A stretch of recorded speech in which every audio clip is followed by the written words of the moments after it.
The late afternoon sun hung heavy over Charleston, South Carolina, casting long shadows across the asphalt of Beckman Auto Group's lot. The air was thick with the kind of heat that clung to your skin, the kind that made you feel like you were wading through it. Terrell Gaines pulled his 2012 Honda Accord into a parking space near the showroom, the engine ticking softly as it cooled. He sat for a moment, hands resting on the steering wheel, staring at the faded scratches on the hood. Each mark told a story: late night drives to visit his sister, road trips with his niece and nephew, the time he'd swerved to avoid a deer on a back road and clipped a mailbox instead. This car had been his companion for over a decade, a reliable constant through the grind of life. But today wasn't about nostalgia. Today was about moving forward. Terrell adjusted his sunglasses, smoothed his tucked-in polo shirt, and stepped out, his khakis crisp despite the humidity. His walk was deliberate, confident, not the swagger of someone trying to prove something, but the steady stride of a man who knew exactly what he wanted. He'd spent months working 14-hour days, pouring his energy into a contract upgrading logistics software for the Port of Charleston. The work had been brutal, a marathon of code and deadlines that tested his sanity, but it had paid off. A bonus, hard, earned and substantial, sat in his bank account, and with it, a pre-approval letter from Palmetto Credit Union folded neatly in his jacket pocket. He wasn't here to browse. He was here for the 2024 Navigator L Reserve, a sleek, powerful SUV he'd researched down to its towing capacity and infotainment specs. All he needed was a test drive, a handshake, and a pen. The showroom at Beckman Auto was quieter than he'd expected for a Tuesday. Glass walls reflected the golden light, and a row of polished vehicles gleamed under strategically placed spotlights. A young salesman, mid-20s, thin with short blonde hair, stood near a desk, his name tag reading Kyle. He looked up as Terrell walked in, his expression polite but flat, like a cashier at the end of a long shift. "Hey there, can I help you with something?" Kyle asked, his tone carrying just enough warmth to pass as professional. Terrell smiled, extending his hand. "Yeah, I'm here to look at the 2024 Navigator L Reserve. Got the pre-approval right here." He pulled the letter from his pocket, holding it out like a ticket to a concert he'd waited years to attend. Kyle's eyes flicked to the paper but didn't linger. He didn't take it. "Okay, you want to see the sticker first. It's priced pretty high." "I'm aware," Terrell said, his smile holding steady. "I already ran the numbers. I'm comfortable with it." There was a pause. Not long, but long enough. A shift in the air, subtle but unmistakable, like the moment before a storm cloud breaks. Kyle's face didn't change, but his posture did. Shoulders stiffening, head tilting just slightly, as if trying to recalculate something that didn't add up. Terrell felt it, not as panic, but as a familiar tightening in his chest. He'd been here before, not in this dealership, but in moments like it. Moments where the rules seemed to bend just for him. "All right," Kyle said finally, motioning toward the lot. "It's around back. I'll grab the keys. Mind if I ask what you do for a living?" "Software engineer," Terrell replied simply. "Contracted on a logistics upgrade for the Port of Charleston." Kyle muttered something about complicated stuff as he disappeared into the back, but Terrell caught the undertone, a faint skepticism, like he was piecing together a puzzle that didn't quite fit. Terrell didn't dwell on it. He walked outside, following the path to the back lot where the Navigators were parked. They stood in a gleaming row, their chrome accents catching the sunlight like mirrors. He stopped next to a black one, deep gloss finish, cream interior, 22-inch wheels. It was everything he'd visualized during those late nights at his desk, when the dream of this moment kept him going. But Kyle didn't return.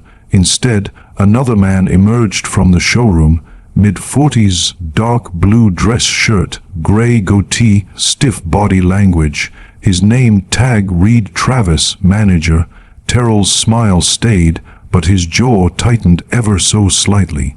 "Afternoon," Travis said, his voice clipped. "Kyle said you're interested in the reserve." "Yes, sir," Terrell replied, holding out the folder again. "I've got financing through Palmetto Credit. My approval letter's in here." Travis didn't take the packet. His eyes scanned Terrell, not the paperwork. "Just curious, what made you decide on the Navigator?" Terrell tilted his head, caught off guard but not rattled. "I've been eyeing it for a while. Needed something that can handle long trips, tech features, family stuff." "You've got a big family?" Travis asked, his tone conversational but pointed. Terrell hesitated, sensing the shift. "No, but I look after my niece and nephew on weekends. Helps to have space." Travis gave a short nod, but his expression didn't soften. "Mind if I ask how much you're putting down?" Terrell blinked. "It's all in the paperwork. The letter details the financing, including my down payment." I know, Travis said quickly, waving a hand. "Just for conversation's sake." Terrell exhaled lightly. This wasn't conversation. This was vetting. He'd answered questions like these 100 times before, in job interviews, at banks, even at the DMV. But not here, not now, not when he was trying to buy something he could clearly afford. Kyle returned empty-handed, his face unreadable. "Sorry," Kyle said, not sounding sorry at all. "Keys are locked in the test drive drawer. Only the senior manager can open that. Might be a bit." Terrell stared at both men, his patience thinning but his voice steady. "Is there a reason I'm not being shown the car I asked for?" Travis rubbed his hands together, a nervous tick masquerading as confidence. No, it's just protocol. Things have to be cleared, especially with high-end vehicles." Terrell glanced back at the Navigator, its sleek lines taunting him from 20 feet away. "I came ready. You can verify everything in 5 minutes." But instead of taking the folder, Travis glanced at Kyle, then back at Terrell. The air shifted again, heavier now, and something in Terrell's gut told him this wasn't about protocol. The real test had just begun. He stood by the Navigator for several minutes, arms crossed, watching the two men whisper inside the showroom. They weren't in a rush. Kyle leaned against a desk, scrolling on a tablet, while Travis gestured vaguely, like they were discussing the weather. No keys, no clipboard, no car. Just waiting for what? Terrell wasn't sure. He checked his phone. 4:36 p.m. He'd planned to pick up groceries after this, maybe stop by his sister's for dinner, but now those plans felt like they belonged to someone else. His stomach tightened, not with fear but with a quiet frustration, cold and familiar, like an old injury flaring up. Travis stepped out again, arms crossed, mind coming back inside for a minute. Terrell followed, passing two sales associates who suddenly found their phones more interesting than the scene unfolding. Inside Travis's glass-walled office, Terrell took a seat. Travis remained standing, Kyle leaning against the doorframe like a bouncer at a club he didn't own. So, Travis started, trying to sound casual. "We just want to double-check a few things." "Like what?" Terrell asked, his voice even. "Your credit letter. Do you mind emailing it instead of handing over a printout?" Terrell raised an eyebrow but complied. He opened his phone, found the PDF from Palmetto Credit Union, and sent it to the email on Travis's business card. Then he sat, watching Travis type slowly on his desktop. the clack of keys filling the silence. "You have a LinkedIn?" Travis asked suddenly. Terrell looked up, his patience fraying. "Yeah." "Why?" "Just for verification. Want to make sure everything lines up." Kyle snorted a laugh from the doorway.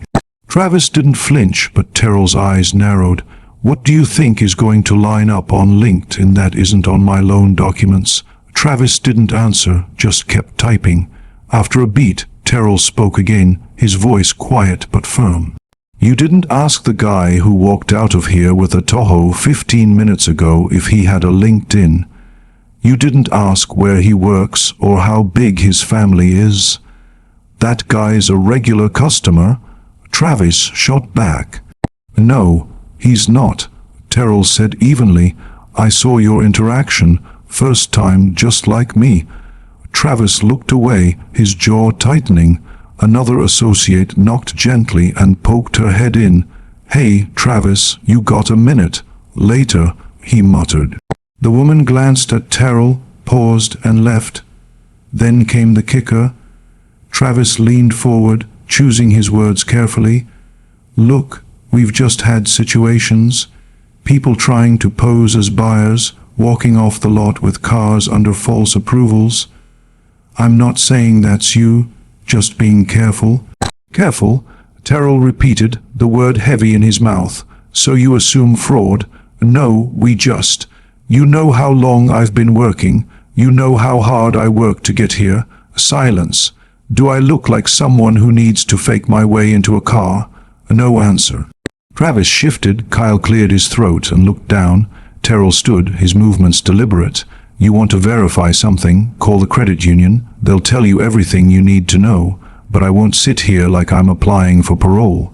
He walked toward the office door. Travis didn't stop him. Kyle moved aside. Back outside, Terrell leaned against the railing near the lot, his phone buzzing in his pocket. His sister probably checking in. He didn't answer. He needed to breathe. Behind him, another customer, a middle-aged woman in jeans and a blazer, watched from a distance. She'd been in the waiting area, her eyes following Terrell like she knew something wasn't right. Inside, Travis picked up the phone. "Yeah, it's Travis. We've got a situation. Can you send a unit over? Just want to be safe." But what Travis didn't know was that the woman in the blazer, Beth Garrison, had started recording quietly from across the lot. The heat outside had shifted, not from the weather, but from the weight of it all pressing down. Terrell stood alone by the Navigator, arms crossed, trying to keep calm. A calm man isn't threatening, he told himself. A calm man is safe. That's what they say, right? But sometimes, no matter how still you stand, the storm finds you. Inside, Travis paced his office, while Kyle peeked out the window like they were waiting for a delivery. But they weren't expecting a shipment. They were expecting backup. The call had already been placed. Report of a suspicious individual, possible fraudulent activity, potential confrontation, code words that said nothing and everything. 3 miles away, Officer Brett Lanning received the dispatch. 8 years on the Charleston force had taught him to read between the lines, but nothing in the call screamed danger. Still, the words confrontation and luxury dealership made him sit up straight. He took his time getting there. No lights, no sirens. Terrell checked his phone again. 2 missed calls from his sister. A text from his friend Theo. "How'd it go? You driving off the lot yet?" He didn't answer. How could he explain this? It wasn't loud, it wasn't overt. It just sat in the room like smoke, subtle but invasive, always hanging in the air. Beth Garrison had moved to her car now, phone angled low. She wasn't filming out of boredom. Something had clicked for her, a recognition of the moment's weight. Terrell turned to head back inside when the sound of a car slowing caught his ear. A black SUV with police lights, no sirens, pulled into the lot. Two officers stepped out, Brett Lanning, seasoned and steady, and Jen Morano, younger, cautious in her movements. They walked with purpose, not urgent but alert. Terrell stayed still, not out of fear but calculation. Lanning approached. "Sir, can we speak with you for a moment?" Terrell raised an eyebrow. "Sure, what's this about?" Lanning's hand rested near his belt, not on his weapon, but close enough to send a message. "We got a call from the dealership. They had some concerns about a possible issue with paperwork." Terrell looked directly at him. "My name is Terrell Gaines. I have approval from my credit union. I've done nothing wrong." Lanning nodded, still wary. "You mind showing ID?" Terrell handed over his license and the printed approval letter. "I came here to buy a car, that's all." Morano took the documents, checking them against a mobile tablet. Lanning glanced toward the glass doors, where Travis and Kyle stood, arms crossed, watching like they were the ones wronged. "You've been here how long?" Lanning asked. "About an hour," Terrell said. "I came in, told them what I wanted, and they've been dodging ever since. Now this." Morano looked up from the tablet. "Everything checks out. His financing is legit. No issues on record." Lanning's eyes flicked back to the dealership. Inside, Kyle stepped away from the window, his face pale. "What would you like us to do, sir?" Lanning asked. Terrell raised his eyebrows. "That's your question? You were called here. Now that it's clear I've done nothing, maybe you should be asking them why I'm being treated like this." Lanning didn't answer. Beth Garrison stepped forward, her voice cutting through the tension. "I've been here the whole time," she said, loud enough for everyone to hear. "That man didn't raise his voice once. He didn't argue. He was patient. They just didn't like him." Lanning turned to her. "Ma'am, do you have video of the interaction?" She held up her phone. "Sure do. Want me to airdrop it?" Morano took the phone and reviewed the footage. It showed everything. Terrell explaining himself, Travis deflecting, Kyle smirking in the background. It didn't scream racism, but it didn't have to. It whispered it, loud enough for anyone paying attention. Lanning walked back toward the dealership. Inside, Travis stepped forward, ready to explain, but whatever he planned to say caught in his throat. Terrell watched through the glass, his hands in his pockets, his breath steady but his chest tight. This wasn't over, and the real fallout was only beginning. Inside Beckman Auto, the air was thick with unease. The staff looked like kids caught sneaking out past curfew. Travis's earlier swagger had vanished, replaced by a tightness around his eyes. Kyle leaned against the back wall, arms crossed like a shield. Lanning didn't raise his voice. He didn't need to. The silence did the work. "Mind explaining why we were called here?" he asked Travis. Travis cleared his throat. There was some uncertainty about the customer's credentials. "We've had incidents before. We just wanted to be safe." "Uncertainty?" Lanning asked, his tone flat. "Because everything he showed us checks out." Travis gestured vaguely. "Look, we have to protect ourselves. Luxury vehicles get targeted for fraud all the time. We've had issues." "And you thought this was one of those situations?" Lanning pressed. Travis didn't answer directly. He knew better than to admit to profiling on record, but he didn't apologize either. His silence filled the room with all the words he wouldn't say. Outside, Terrell leaned against the Navigator he'd come to buy, his hands in his pockets, his breath slow. He didn't want to look angry. That would only make the story easier to twist. Morano returned his documents with care. "You're good, sir, and I'm sorry for how this played out." He nodded once. "Not your fault." "I know," she replied softly. But still. Beth Garrison, the teacher from Mount Pleasant, stood nearby, still holding her phone. She wasn't just a bystander anymore. She'd become part of the story without asking for it. "Are you filing a complaint?" she asked Terrell, her voice low but firm. "Not yet," he said. "I hope you do." That was disgusting. He didn't respond. There wasn't much to say. Inside, Travis stepped out again. "Mr. Gaines," he called, his tone forced. "If you'd still like to move forward with the purchase, we can." Terrell turned slowly. "No." Travis blinked, trying to recover his footing. "No. I came here with everything ready. You ignored me, you questioned me, you called the police on me, and now you want to make a sale." Terrell's voice stayed steady, but his words cut like glass. "It wasn't personal," Travis said too quickly. That's exactly what it was.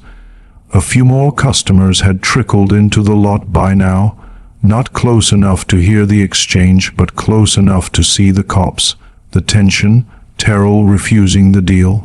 Beth turned her camera back on. Terrell didn't raise his voice, didn't make a speech. He just looked around at the people in the lot, at the Navigator he'd wanted so badly, and walked away. He got into his Accord, shut the door, and sat for a moment. No music, no call, no ignition, just silence. Not because he was broken, but because he was processing. Then he turned the key, pulled out of the lot, and left. No drama, no threats, just quiet power. Beth uploaded her video that evening with a simple caption: "Black man tries to buy a car. Staff calls the police. You tell me what part of this makes sense." By nightfall, it had nearly 500,000 views. The match had been dropped, and the fire was spreading. The video hit social media like a spark in dry grass. It didn't need flashy edits or dramatic music. Just the raw, steady footage of Terrell standing still while authorities surrounded him. His calm was the loudest part. Beth's post was reshared by a local activist group, then picked up by a regional journalist who recognized the dealership. By morning, it was on Twitter, TikTok, and YouTube, with hashtags like #BuyingWhileBlack and #Beckman Auto calls cops. Beckman Auto's inbox filled with emails from former customers, news outlets, and civil rights attorneys. Their voicemail couldn't keep up. Their Facebook rating plummeted from 4.8 to 2.3 overnight. The comments brutal. "Is this how you treat paying customers? Do you verify LinkedIn for everyone, or just the ones who make you uncomfortable?" Inside the showroom, Travis was pale, jaw clenched, trying to hold it together. Kyle tried to delete his social media accounts, but it was too late. Screenshots were everywhere. "I didn't say anything racist," he kept insisting. "You didn't have to," a receptionist muttered under her breath.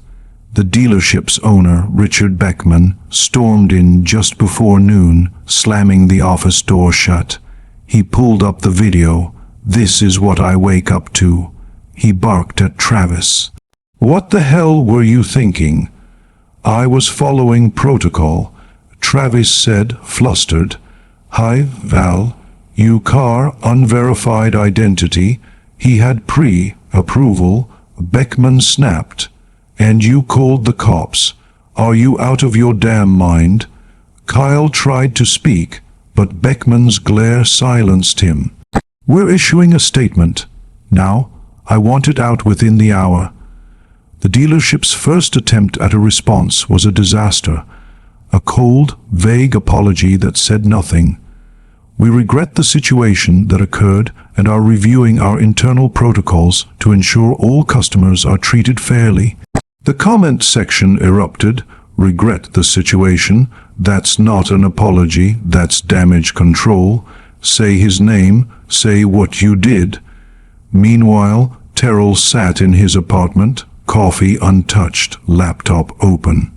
His phone buzzed every few minutes. Friends, journalists, attorneys. His sister called, and this time he answered. "You okay?" she asked. "Yeah," he said after a pause. "Just tired." They made you look like a threat for trying to buy a car. I know. What are you gonna do? He stared out the window, not sure yet, but I'm not letting this slide. The Charleston sky had darkened to a deep amber by early evening, the kind of twilight that made the city feel both intimate and exposed. Terrell Gaines sat in his apartment, the glow of his laptop screen casting soft shadows across the room. His coffee sat cold on the table, untouched since he'd poured it an hour ago. The weight of the afternoon at Beckman Auto Group lingered, not as anger but as a quiet, insistent pressure in his chest. His phone buzzed again. Another notification, another message, another voice joining the chorus that had begun with Beth Garrison's video. He didn't check it, not yet. He needed a moment to think, to process, to decide what came next. Outside, the world was moving faster than he could keep up with. Beth's video, uploaded just hours ago, had exploded across social media platforms. It wasn't polished or theatrical. It was raw, unfiltered, a window into a moment that felt all too familiar to too many people. Terrell standing by the Navigator, arms crossed, his voice steady but firm as he explained himself to officers who shouldn't have been there. Travis's evasive answers, Kyle's smirk in the background, the subtle but unmistakable tension. It all played out in grainy clarity. The caption was simple, direct. Black man tries to buy a car. Staff calls the police. You tell me what part of this makes sense. By 7 p.m.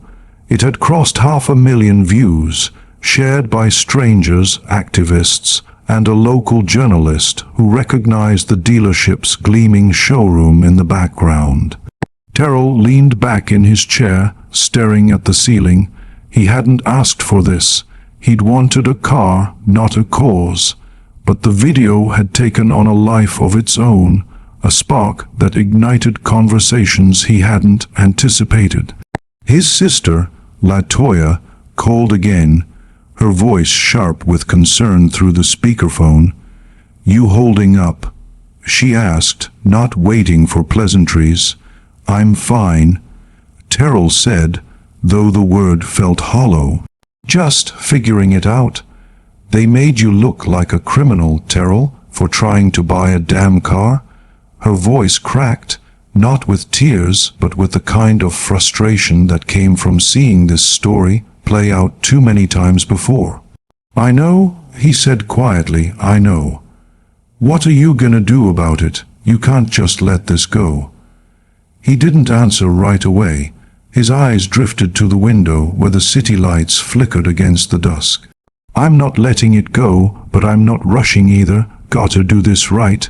LaToya sighed, the sound heavy with understanding. You always were the patient one. Just don't let them think they got away with it. I won't, he promised, and hung up. His friend Theo texted next, the message popping up on his lock screen. Man, that video's everywhere. You kept your cool, though. I'd have lost it. Terrell almost smiled, but it didn't reach his eyes.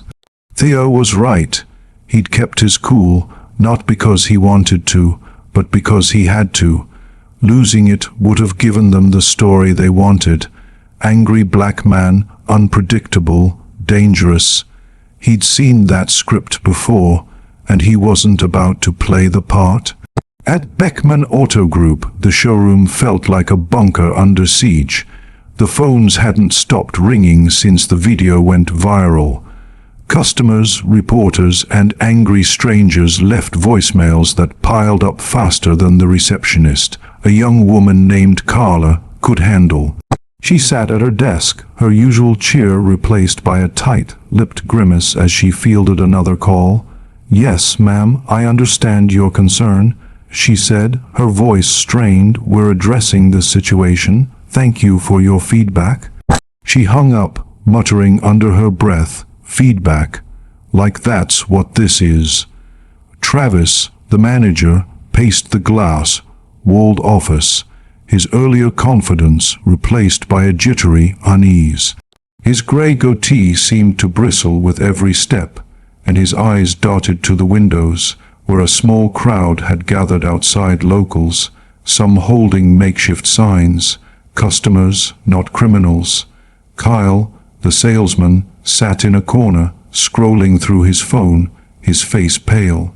He'd tried to delete his social media accounts after screenshots of his LinkedIn and Instagram surfaced online, but it was too late. The internet moved faster than regret. "I didn't say anything racist," Kyle muttered, more to himself than anyone else. Carla glanced over, her voice low but sharp. "You didn't have to."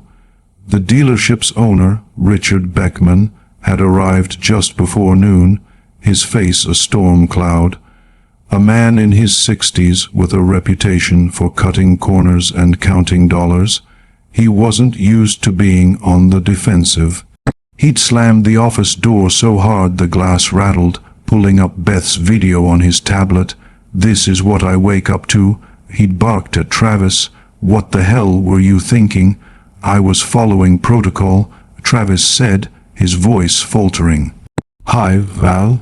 You car, unverified identity." He had pre-approval. Beckman snapped, jabbing a finger at the screen. "You called the cops on a guy with a credit union letter? Are you out of your damn mind?" Kyle opened his mouth to speak, but Beckman's glare shut him down. "We're issuing a statement. Now, I want it out within the hour." The statement, when it came, was a disaster. Posted to the dealership's website and social media, it was a sterile corporate non-apology. "We regret the situation that occurred and are reviewing our internal protocols to ensure all customers are treated fairly." Within minutes, the comment sections erupted.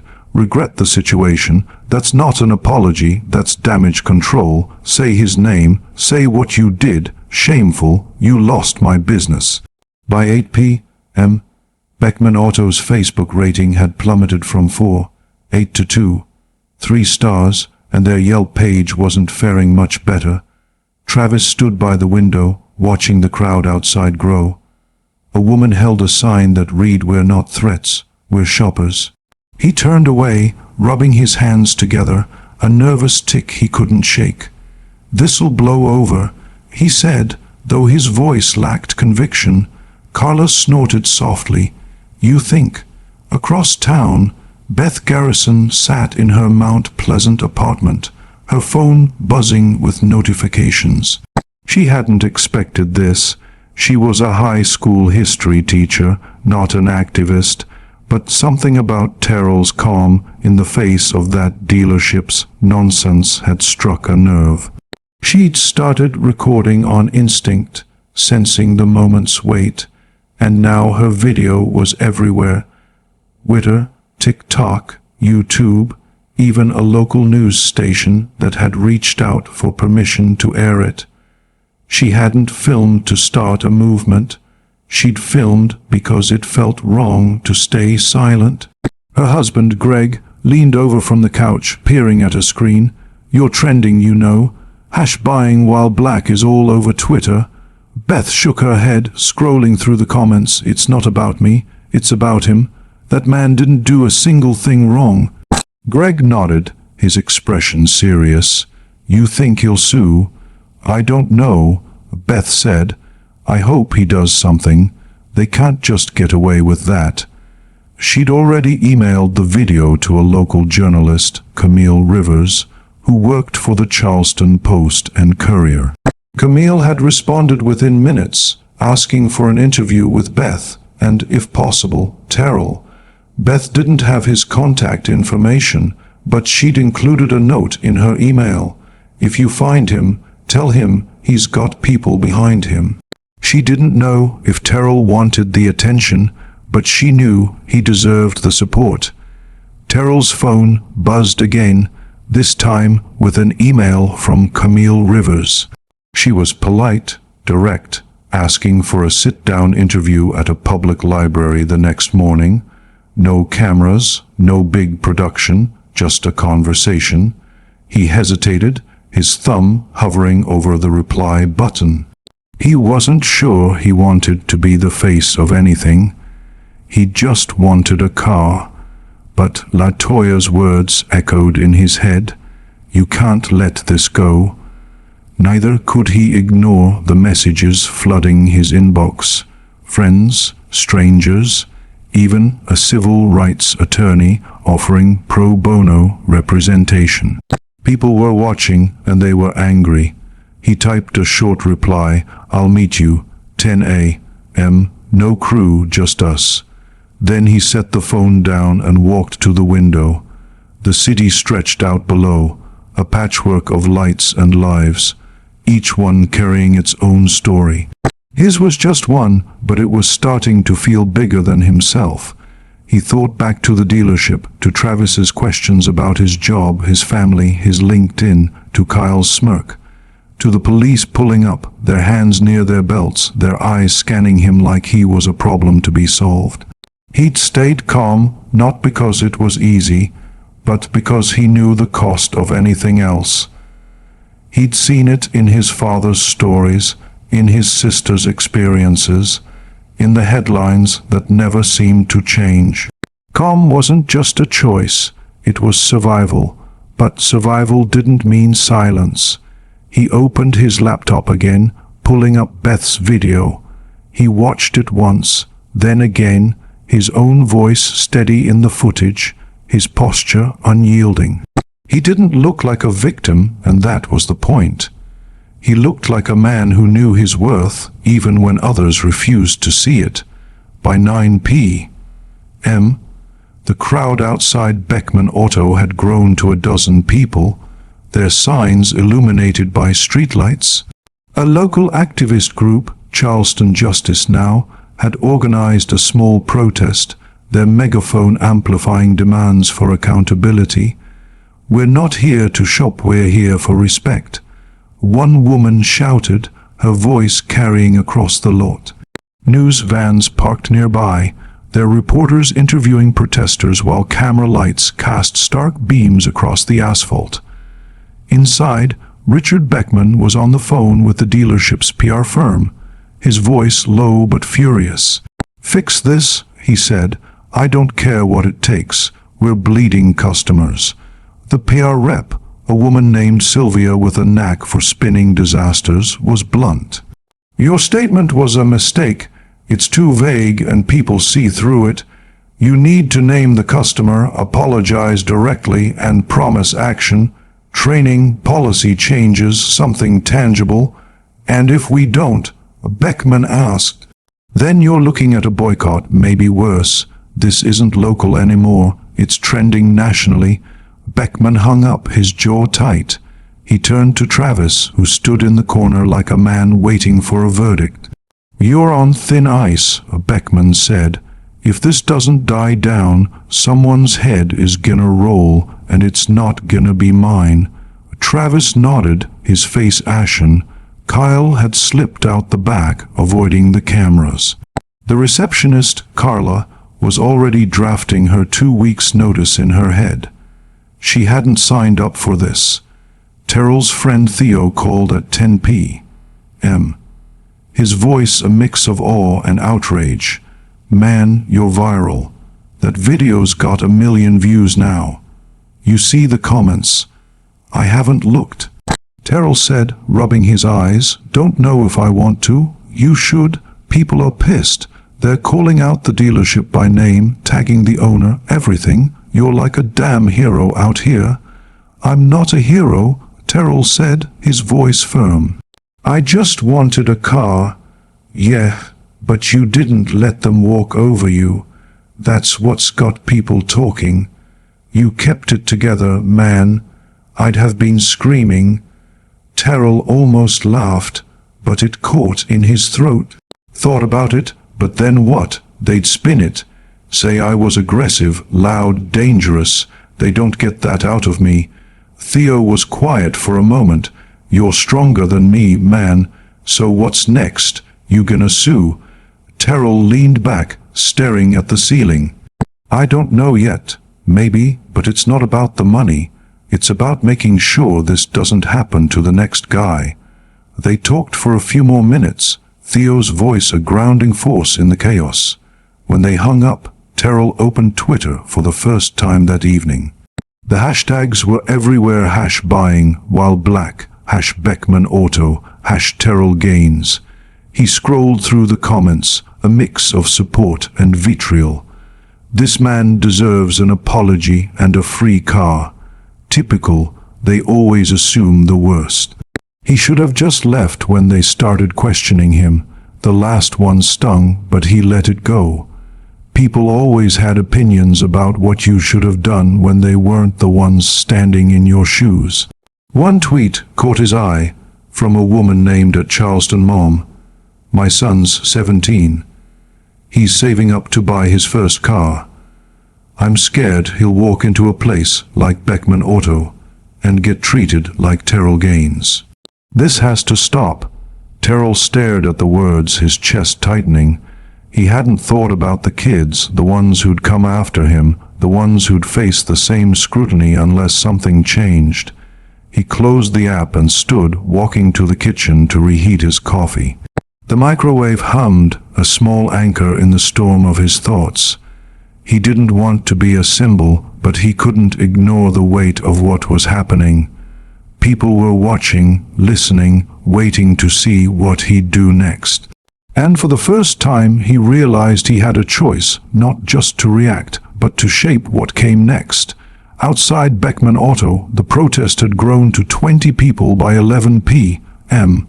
The news vans were still there, their reporters now live on air, framing the story as a local controversy with national implications. A young woman with a megaphone led a chant, "No respect, no sale." The crowd echoed her, their voices carrying into the showroom, where the remaining staff tried to ignore the noise. Richard Beckman stood in his office, watching the broadcast on a small TV. The anchor's voice was measured but pointed. "The incident at Beckman Auto Group raises questions about racial bias in customer service." The video, now viewed over 1 million times, shows Terrell Gaines, a software engineer with full financing, being questioned and ultimately reported to the police for attempting to purchase a luxury vehicle. The dealership's response has been criticized as inadequate. Beckman muted the TV, his face grim. Sylvia, the PR rep, called again. "We need a new statement," she said. "And it needs to be personal. Name Terrell Gaines, apologize directly, offer to make it right. And if he doesn't want to deal with us," Beckman asked, "then you're doing it for the public, not for him. You need to show you're taking this seriously." Beckman nodded, though he didn't like it. "Fine, draft it, but I want it clear we're not admitting liability." Sylvia sighed. "That's not how this works, Richard. You don't get to control the narrative anymore." Terrell sat back down at his laptop, the coffee still untouched. He opened an email from a civil rights attorney, a woman named Monica Hayes, who'd seen the video and offered to represent him if he chose to pursue legal action. "What happened to you was unacceptable," she wrote. "You have options, and I'd be honored to help you explore them." He saved the email but didn't reply. A lawsuit felt like a big step, one he wasn't sure he was ready to take. It wasn't about the money, it was about the message. He wanted the next person who walked into a dealership looking like him to be treated as a customer, not a suspect. His phone buzzed again, this time with a text from Beth Garrison. She'd gotten his number from Camille, the journalist. "I hope you're okay," she wrote. "I didn't expect the video to blow up like this. If you need anything, I'm here. I'm sorry this happened to you." Terrell stared at the message, a small warmth cutting through the weight in his chest. He typed back, "Thanks for what you did. It matters." He hit send, then set the phone down. The city outside was quiet now. The protests at Beckman Auto winding down as the night grew late. But the fire was still burning, spreading across screens and conversations, and Terrell knew it wasn't over.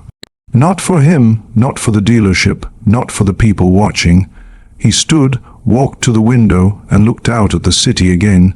Somewhere out there, someone was seeing his story for the first time, feeling the same frustration, the same hope, the same resolve.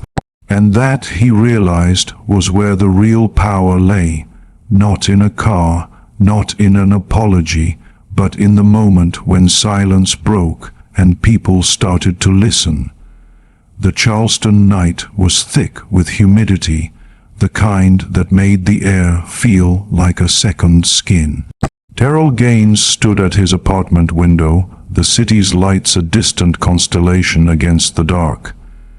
His phone, now on silent, lay face down on the kitchen counter, its notifications piling up like leaves in a storm.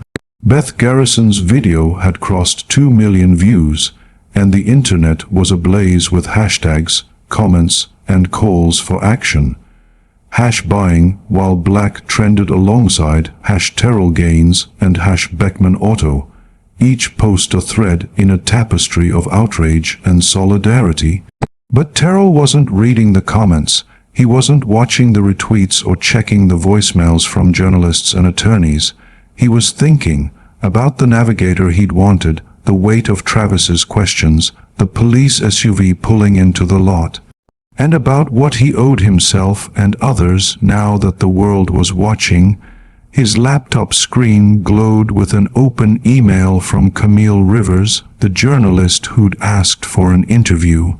Their meeting was set for the next morning at a public library, a quiet corner with no cameras, just a conversation. Terrell hadn't committed to anything beyond that, but the invitation felt like a crossroads. He could stay silent, let the fire burn out and move on, or he could speak, not for fame or revenge, but for the next person who walked into a dealership with a folder and a dream. He closed the laptop, the decision settling like a stone in his chest. He'd go, he'd talk, but he'd do it on his terms. At Beckman Auto Group, the showroom was a ghost town. The fluorescent lights buzzed overhead, casting harsh shadows on the polished vehicles that no one was buying. The phones had gone quiet, not because the calls had stopped, but because the voicemail was full. Carla, the receptionist, sat at her desk, drafting her resignation letter on a sticky note. She'd been fielding angry calls all evening, her patience worn thin by questions she couldn't answer and accusations she hadn't earned. Outside, the protest had dwindled to a few stragglers, their signs leaning against a bench. He was a customer, not a criminal. But the damage was done. Beckman Auto's name was synonymous with scandal, and the internet wasn't forgiving. Richard Beckman, the owner, stood in his office, staring at a draft of a new statement Sylvia, the PR rep, had sent over. It was better than the firsts, pacific, contrite, naming Terrell Gaines directly. "We want to publicly apologize to Mr. Terrell Gaines. Our handling of his visit was wrong. He came with proper documentation, respect, and a clear intent to purchase a vehicle. He deserved better, and we failed. We are committed to retraining our staff, reviewing our policies, and reaching out to Mr. Gaines privately. We apologize not just to him, but to our entire community." "It's a start," Sylvia had said over the phone, "but you need to follow through. Training, policy changes, maybe a public event with community leaders, and you need to reach out to Terrell directly, not through a lawyer." "And if he doesn't want to talk?" Beckman asked, his voice tight. "Then you keep trying," Sylvia said. "This isn't about him anymore. It's about your survival." Beckman hung up, his eyes on the statement. He didn't like groveling, but he liked losing money even less. The dealership's sales had tanked, with cancellations flooding in, and a major financing partner threatening to pull their contract. Travis, the manager, sat across from him, his usual swagger replaced by a hollow stare. "You're letting me go, aren't you?" he asked quietly. "Not yet," Beckman said, though his tone suggested it was only a matter of time. "But you're not running this show anymore. You stay out of sight until this blows over." Kyle, the salesman, hadn't shown up since the afternoon. His name was all over social media, his smirk in Beth's video dissected in comments and memes. He'd called in sick, but everyone knew he was hiding. Carla, overhearing the conversation, scribbled another line on her sticky note. "Not my mess to clean up." Terrell's sister, LaToya, called again at 11 p.m., her voice softer this time. "You still up?" "Yeah," he said, sitting on the couch, the TV muted in the background. A news channel was replaying clips of the protest outside Beckman Auto, with Beth's video looped alongside it. "I saw the news," LaToya said. "They're talking about you like you're some kind of hero." "I'm not," Terrell said, his voice firm but tired. "I just didn't let them push me around." "That's exactly why they're talking," she said. "You didn't give them what they wanted. You didn't yell, you didn't fight. You just stood there, and that was enough." He didn't respond right away. Her words hit something deep, a truth he hadn't fully articulated. He'd spent his life navigating moments like this, moments where the world expected him to shrink, to comply, to prove himself over and over. But today, he hadn't. He'd stood tall, and somehow, that had become a statement. "You gonna do that interview?" LaToya asked. "Yeah," he said. "Tomorrow, just me and the journalist, no cameras." "Good. People need to hear you, not just see you." They talked for a few more minutes, her voice a steady anchor in the chaos. When they hung up, Terrell opened Twitter again, scrolling through the flood of messages. Some were angry, others supportive, a few cruel. One stood out, from a man in Ohio. "I almost quit my job last week after a customer profiled me. Your story helped me hold my head higher. Thank you."